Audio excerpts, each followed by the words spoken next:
My name is Shania, Rein, and Diaz. I'm here to present my science investigatory project which answers the question, what is the most effective mask against the coronavirus?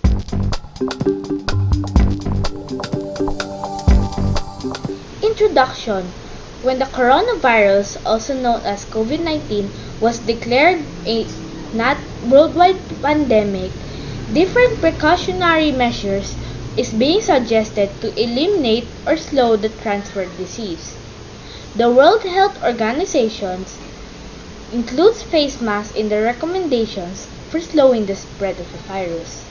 With the different kinds of masks available in the market, people want to know which mask will be the most effective in protecting them against coronavirus.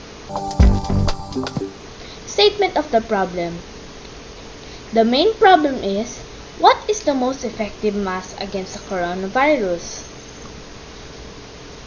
The sub-problems are, should you buy cheaper but less effective mask or more effective but expensive mask? Does the price affect the effectiveness of the mask? Statement of the hypothesis. The N95 is the most effective and expensive mask, and the cloth mask is the least and the cheapest mask. Methodology. I will wear different masks like surgical mask,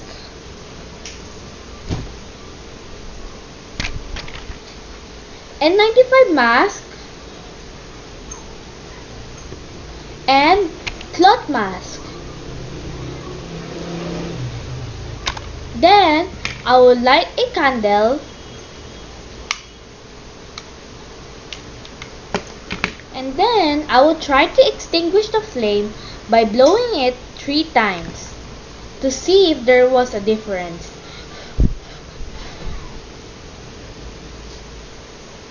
I will also do some research about the price of masks and how many in one package. Then, I will gather all the data and compare it with each mask I have. Here are the materials I'm going to use for this experiment. Surgical mask, N95 mask, and cloth mask. Daytime observation.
I did my experiment and here the results are.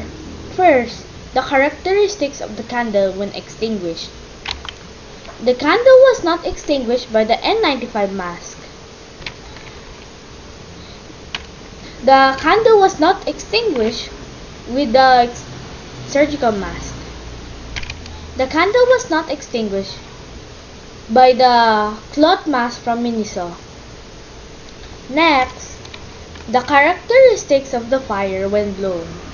The fire was not moved when I used the N95 mask. The fire was moved when I used the surgical mask. The fire was not moved when I used the cloth mask from Miniso. Next, the price. The price of the N95 mask is 7 pesos. But the price of the surgical mask is 2 pesos. And the price of the cloth mask from Miniso is 150 pesos. Then, the level of thickness. The level of thickness 3 is the thickest, while 1 is the least thick. The level of thickness for the N95 mask is 2.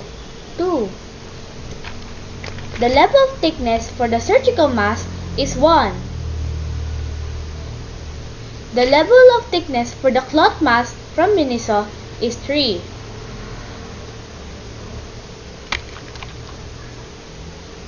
And finally, usability of the mask, the number of times of use. You can use the N95 mask 2 or 3 times. You can use the surgical mask 1 time only. But you can use the cloth mask multiple times. The conclusion. After reading the results, I came to the conclusion that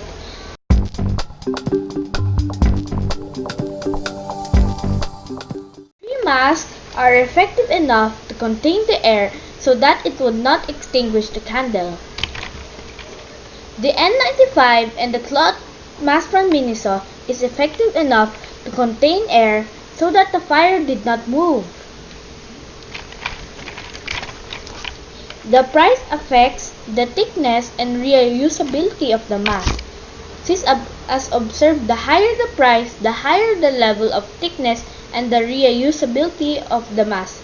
Thank you for listening to my science investigatory project. Bye!